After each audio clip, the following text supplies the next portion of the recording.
Bem-vindos ao ambulatório de egressos aqui da clínica, aqui ó, com visitantes ilustres, muito bom. Então hoje 3 pacientes atendidos, vamos ao resumo, né? Então o primeiro deles a gente viu há 15 dias, era um senhor com uma fração de ação de 15%, com IC bem descompensada, já com Alzheimer, então ele tinha múltiplas comorbidades e estava em uso de terapia medicamentosa, em teoria otimizada, porque ele estava fazendo uso de Entresto. Entresto é o suprassumo, que é o sacubitril valsartana, é o suprassumo da terapia para insuficiência cardíaca com fração de ação reduzida. Só que é caro. E às vezes, falta no CDMEX. Não pode faltar no CDMEX? Às vezes ele não está com lauda para o CDMEX. Às vezes não conseguiu pegar, ou às vezes, seja lá o que for, ela vai conseguir comprar um remédio muito caro. Então tem que ter cuidado com isso. Será que ela está usando ou não está usando? E na última consulta parecia que não estava usando.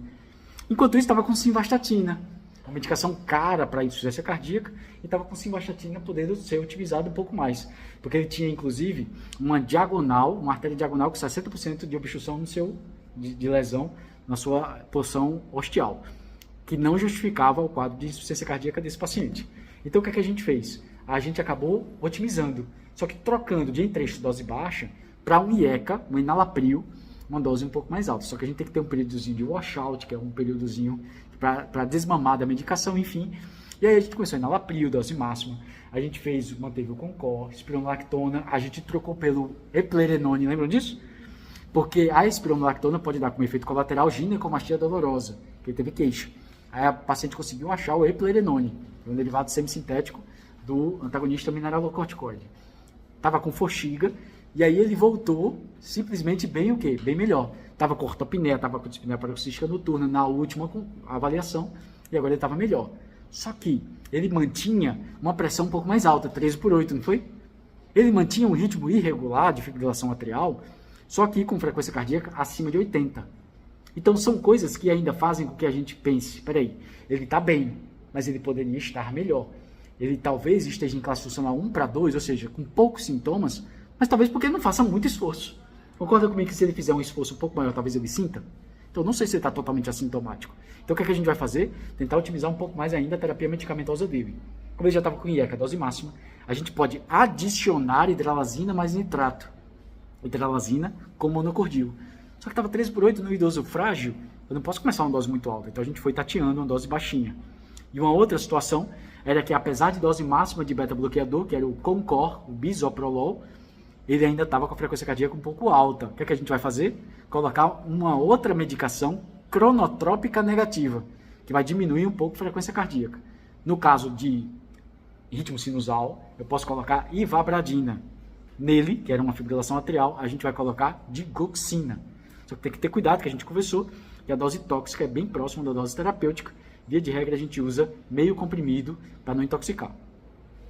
O segundo paciente é um senhor jovem, que teve uma internação prévia aqui 3 vezes. A primeira saiu de um edema agudo, a segunda saiu de um edema agudo, um IC descompensado em perfil B por uma broncopneumonia, por uma pneumonia adquirida na comunidade, e na terceira foi entubado.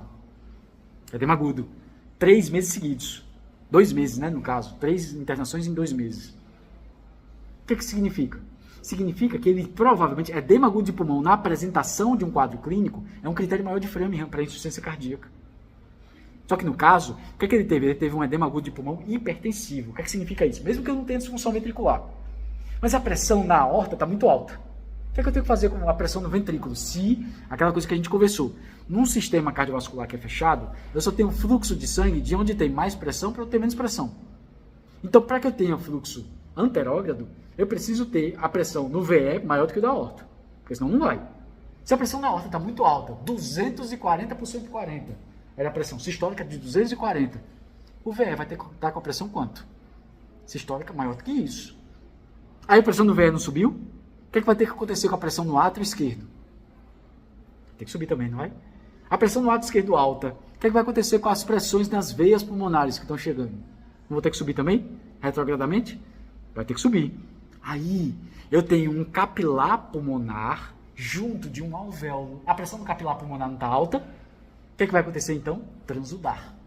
Vai acabar saindo líquido do intravascular, do capilar pulmonar, para o alvéolo. Qual é o nome disso? Edema agudo de pulmão. Então, o fato de eu ter uma pressão muito alta faz com que as pressões retrogradamente subam até que eu faça um edema agudo de pulmão. Como é que eu trato isso? Se eu baixar a cabeceira do paciente para passar um acesso venoso central, o paciente morre, afogado. Então, não posso baixar a cabeceira de jeito nenhum. Cabeceira elevada, VNI, pressão positiva pressão positiva para dentro, e vasodilatador com furosemida. Esse é o tratamento. Na terceira vez que ele veio, provavelmente ele rebaixou, não dava para fazer VNI, tubo. Foi tratando, compensou. Qual é a principal causa etiológica de insuficiência cardíaca do mundo, doutora? Tá todo mundo top. Então, isquêmica. Se é isquêmica, o que é que eu preciso fazer nesse paciente? Cateterismo. Ele fez um cateterismo absolutamente normal. Me ajudou ou me atrapalhou? Me ajuda, porque eu tiro a etiologia isquêmica da jogada. Ele não precisa de AS, não precisa necessariamente de estatina, dependendo dos níveis de lípides dele. Então a gente vai tentar pesquisar outra causa etiológica. Ele tinha epidemiologia positiva porque ele morou durante a infância numa casa de taipa. Então pode ser Chagas? Pode. A gente pediu uma ressonância e deu um padrão de fibrose mesocárdica, que isso é típico de miocardite. Então ele pode ter tido uma infecção viral, seja de vias aéreas, seja de trato gastrointestinal. 15 dias depois, tem uma lesão cardíaca, que é a miocardite. Pode acontecer, inclusive, muitas vezes, em até 10% dos pacientes com insuficiência cardíaca. É muito, né? Então, às vezes passa batida, a gente não consegue fazer o diagnóstico.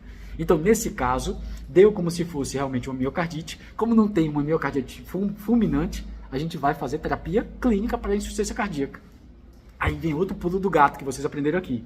Né? Principalmente o pessoal que vai usar muito por aí afora. Então, se o paciente tem até 85 quilos, a dose máxima de carvedilol é 25 mg 12 em 12 horas. Pacientes acima desse peso têm dose máxima de 50 mg 12 em 12 horas. Então, ele estava com 100 quilos, ele se vangloriou dizendo que tinha saído com 74 quilos e agora ele estava com 100. Isso é bom ou é ruim, né? O cara, ele ganhou peso. Mas isso mostra que eu posso otimizar ainda mais terapia medicamentosa. Outra coisa também que ele não estava usando era o inibidor da SGLT2. Então a gente começou a dar pagliflozina para ele. Agora ele está com terapia quádrupla, pressãozinha controlada, com pouquíssimos sintomas. Fração de ação era 31, na última ressonância já veio 39, provavelmente vai melhorar mais. E o mais importante, sem sintomas importantes. Saber a causa etiológica é importante? Lógico que é. Mas nesse cenário não vai mudar minha terapia medicamentosa, porque ele já está fora da área endêmica há mais de 10 anos. E uma última paciente, para fechar, uma senhora idosa, frágil, com 89 quilos, mais ou menos, para uma altura de 1,52 m, com IMC de 38, que estava com um quadro de dispneia. Fração de ação de 54%. Tem um edema de membro inferior, mas se o edema de membro inferior dela é justificado talvez por varizes de membros inferiores. Ela já tem um ultrassom Doppler, inclusive, com esse diagnóstico. Ela não estava sibilando na hora, mas ela usa atrovente, inclusive, né? Algumas vezes que ela tem cansaço. Então ela tem múltiplos fatores para ter cansaço, mas ela não tem nenhum sinal maior de Framingham, critério maior de Framingham, para diagnóstico de insuficiência cardíaca. Então será que isso é insuficiência cardíaca? Ou o cansaço é pelo excesso de peso, de pique-wick? Será que o edema de membro inferior é insuficiência cardíaca? Ou é pelas varizes de membros inferiores? Só que o que acontece? Ela estava tendendo à hipotensão arterial. Como tinha fração de ação preservada, e eu não tinha um eco prévio para saber se isso é preservado, se é melhorada, então eu tenho que ter muito cuidado, porque a diastólica dela durante o sono estava 40 milímetros de mercúrio, em torno de 40. Então, pode causar hipofluxo renal, pode causar hipofluxo cerebral. Se ela estava com IECA e hidralazina e nitrato, que tal tirar a hidralazina e nitrato? Manter só o IECA, que vai proteger mais até porque ela é renal crônica, conservadora, com clearance até razoável. Então é mais importante que ela use IECA, mais importante que ela use o inibidor da SGLT2, que são duas medicações antiproteinúricas. De modo que a gente vai otimizar tudo direitinho para ela poder seguir. Agora, ela tem uma glicada de 9%. Então ela precisa muito do endócrino. Da minha parte, fração de ação preservada, pressão relativamente tranquila, poucos sintomas, estava bem. Quando ela for fazer as cirurgias que ela estava querendo, né, catarata, essas coisas, aí talvez ela volte aqui para a gente poder reavaliar. Mas por enquanto, talvez o coração seja o menor dos problemas dela, né? Por enquanto. Tá certo? Então, eu vou atualizar, não foi? Salve para quem está fazendo aniversário, né?